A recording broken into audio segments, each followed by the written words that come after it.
Hello दोस्तों, मैं बीरेश कुमार आपका अपने channel NCERT for government exam में स्वागत करता हूं। दोस्तों देखिए दोस्तों, आज के दोस्तों एसएससी के दोस्तों थर्ड शिफ्ट के एग्ज़ाम हो गए हैं दोस्तों।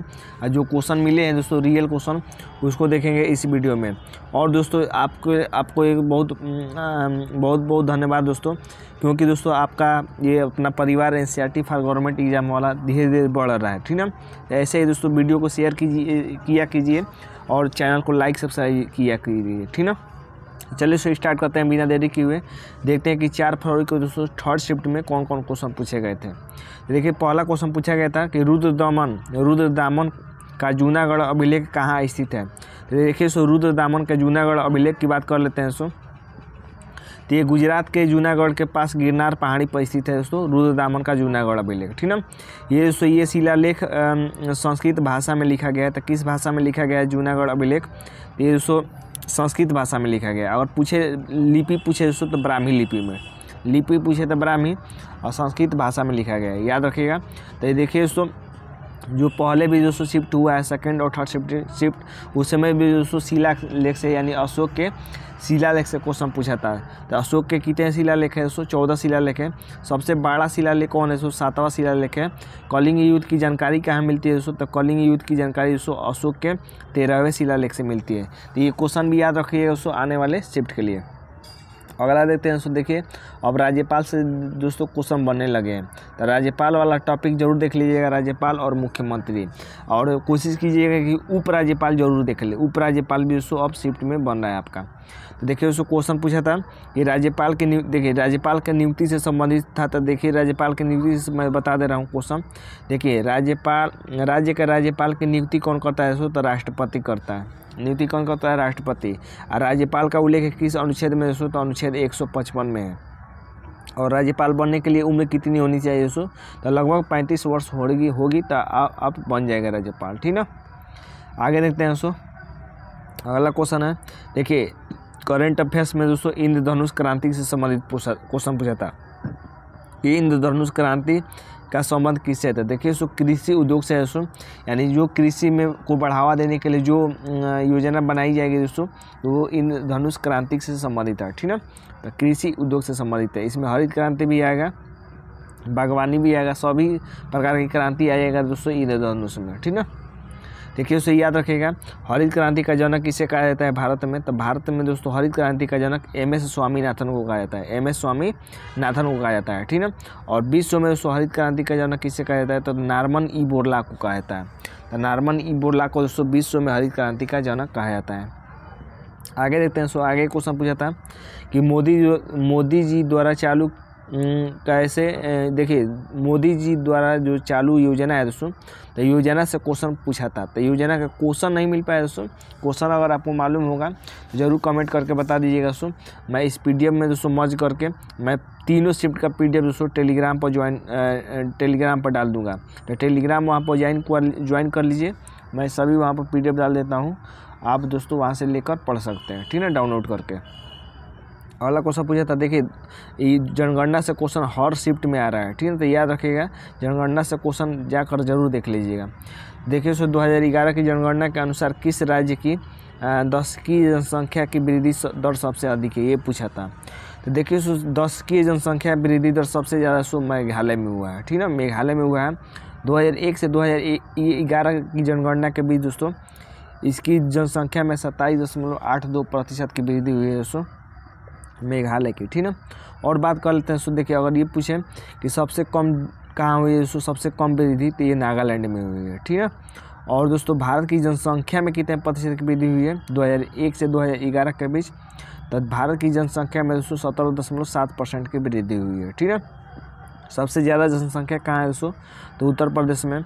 सबसे कम जनसंख्या कहाँ है दोस्तों? तो सिक्किम में है। तो ये भी क्वेश्चन याद रखिएगा, ठीक ना। और सबसे पहले जनगणना कब स्टार्ट हुई थी दोस्तों? तो 1872 में जनगणना स्टार्ट हुई दोस्तों। उसके बाद दोस्तों 1881 में जनगणना पूरी तरह से शुरू होने लगी, ठीक ना। 10 की वृद्धि 10 के रूप में। और 1872 दोस्तों 1872 में जनगणना दोस्तों लॉर्ड मेयो के समय स्टार्ट हुई थी, लॉर्ड मेयो के समय, ठीक ना। और 1881 में जनगणना दोस्तों लॉर्ड रिपन के समय स्टार्ट हुई थी।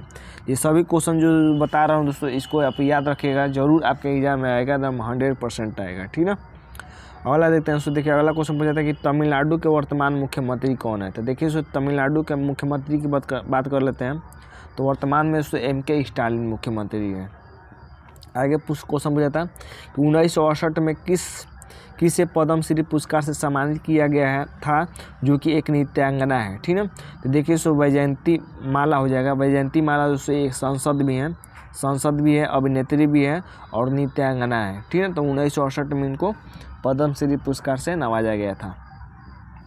देखिए ये क्वेश्चन पूछा था कि बास्केटबॉल कोर्ट की लंबाई और चौड़ाई कितनी होती है। तो देखिए सो बास्केटबॉल कोर्ट की बात कर लेते हैं। सो बास्केटबॉल कोर्ट की लंबाई होती है 28 मीटर और चौड़ाई होती है 15 मीटर। अगर फीट में पूछे दोस्तों 94 फीट लंबाई होती है और चौड़ाई होती है 50 फीट, ठीक ना, और लंबाई होती है 94 फीट। बास्केटबॉल की आकृति कैसी होती है दोस्तों, जो बास्केटबॉल खेला जाता है दोस्तों, तो उसकी आकृति कैसी होती है मैदान की। तो मैदान की आकृति आयताकार होती है, ये भी याद रखिएगा। देखिए एक क्वेश्चन पूछा था करंट अफेयर से कि फिट इंडिया आंदोलन का उद्घाटन किसने किया था। देखिए सो फिट इंडिया आंदोलन की बात कर लेते हैं दोस्तों, तो इसका उद्घाटन किया है नरेंद्र मोदी ने, ठीक है। नरेंद्र मोदी ने दोस्तों इसका उद्घाटन किया है।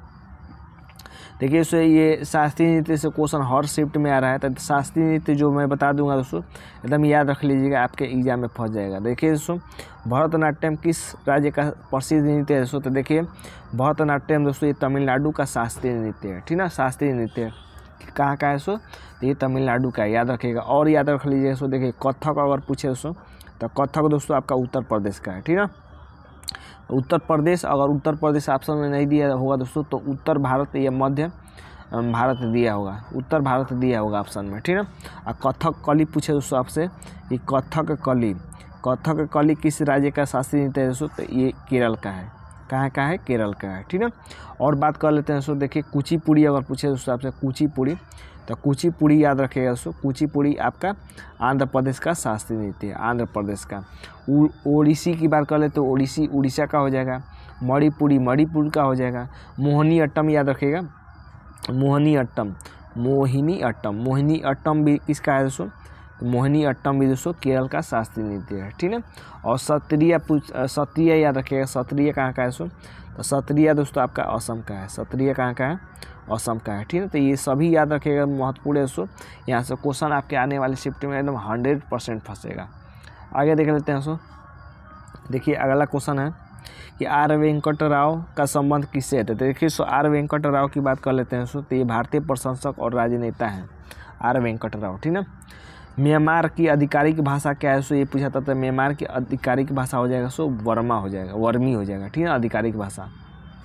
और देख लेते हैं सो, देखिए आगे पूछा था कि किस देश की भारत के साथ अंतर्राष्ट्रीय सीमा नहीं है। तो देखिए सो बात कर लेते हैं, तो श्रीलंका के साथ दोस्तों, श्रीलंका के साथ दोस्तों भारत की कोई भी अंतर्राष्ट्रीय सीमा नहीं है, ठीक है। श्रीलंका की राजधानी भी याद रखिएगा, श्री जयवर्धनपुरा हो जाएगा। श्री जयवर्धनपुरा किसकी राजधानी है, तो श्रीलंका की है। देखिए राज्यपाल से फिर क्वेश्चन पूछा था कि राज्यपाल के पास राज्य की कौन सी शक्ति नहीं होती। देखिए सो सैन्य और राजनयिक शक्तियाँ नहीं होती दोस्तों। सैन्य यानी सेना से संबंधित दोस्तों कोई भी दोस्तों शक्ति राज्यपाल के पास नहीं होती है, ठीक ना। देखिए मौर्य वंश से संबंधित क्वेश्चन पूछा था दोस्तों, मौर्य वंश से। तो मौर्य वंश से याद रखिएगा दोस्तों, मौर्य वंश की अगर स्थापना पूछे कि किसने किया था, तो मौर्य वंश की स्थापना दोस्तों चंद्रगुप्त मौर्य ने किया था, ठीक है। चंद्रगुप्त मौर्य ने किया था दोस्तों। और बात कर लेते हैं चंद्रगुप्त मौर्य के बाद, तो चंद्रगुप्त मौर्य वंश का सबसे महान शासक भी अगर पूछे दोस्तों, तो महान शासक आपका अशोक हो जाएगा। सबसे महान शासक कौन हो जाएगा, चंद्रगुप्त मौर्य वंश का सबसे महान शासक अशोक हो जाएगा। और चंद्रगुप्त मौर्य के दोस्तों बेटे का क्या नाम था, ये भी याद रखिएगा, तो बिंदुसार किसका बेटा था दोस्तों, तो ये था आपका चंद्रगुप्त मौर्य का। बिंदुसार के बेटे का क्या नाम था दोस्तों, तो अशोक था, ठीक है। और ये पूछे दोस्तों कि मौर्य वंश का सबसे अंतिम राजा कौन था, तो बृहद्रथ था। तो बृहद्रथ क्या हो जाएगा दोस्तों, ये अंतिम राजा हो जाएगा। आगे देख लेते हैं अगला। देखिए दोस्तों पंचवर्षीय योजना से क्वेश्चन हर बार पूछ रहा है हर शिफ्ट में, तो याद रखिएगा पंचवर्षीय योजना थोड़ा देख लीजिएगा। तो पंचवर्षीय योजना से 2 क्वेश्चन थे दोस्तों। देखिए पंचवर्षीय योजना की शुरुआत कब हुई थी दोस्तों, तो 1951 में हुई थी। पहली पंचवर्षीय योजना किस पर आधारित थी दोस्तों? कृषि पर आधारित थी, हैराल्ड डोमर मॉडल पर, हैराल्ड डोमर मॉडल पर आधारित थी, ठीक है। दूसरी पंचवर्षीय योजना पर किसका जोर दिया गया दोस्तों? तो उद्योग पर जोर दिया गया, ठीक है। उद्योग पर जोर दिया गया दोस्तों, ये पीसी महान लोनिस पर आधारित थी, ठीक है, पीसी महान लोनिस पर। आगे देख लेते हैं दोस्तों। देखिए अगला क्वेश्चन पूछा था, एक और याद रखिए दोस्तों कि गरीबी हटाओ का नारा किस पंचवर्षीय योजना में दिया गया? तो गरीबी में कितने शब्द होते हैं दोस्तों? 4, 4 में 1 जोड़ लीजिएगा। तो 5वीं पंचवर्षीय योजना में दोस्तों गरीबी हटाओ का नारा दिया गया है, ठीक है। अभी तक कितनी पंचवर्षीय योजना हो गई है दोस्तों? तो 12 पंचवर्षीय योजना हो गई है। 12वीं पंचवर्षीय योजना कब से कब तक है? तो 2012 से 2017 तक, ठीक है। उसके बाद पंचवर्षीय योजना को बंद कर दिया गया। आगे देख लेते हैं दोस्तों। देखिए कि नीति आयोग की रिपोर्ट के मुताबिक किस राज्य ने बहुआयामी गरीबी कम करने से संबंधित सबसे ज़्यादा काम किया है?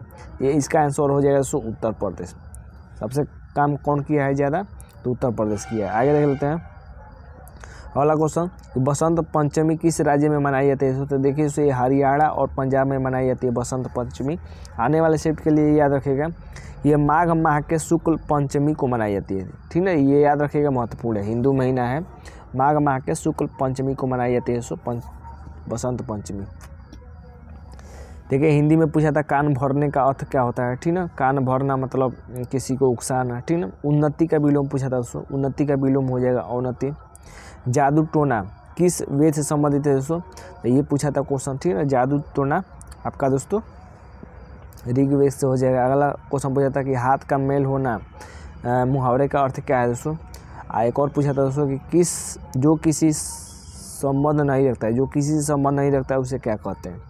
तो ये थे दोस्तों आज के हमारे 3rd शिफ्ट के क्वेश्चन थे दोस्तों SSC GD के 4 फरवरी के, ठीक है। उम्मीद करते हैं दोस्तों कि वीडियो अच्छा लगा है।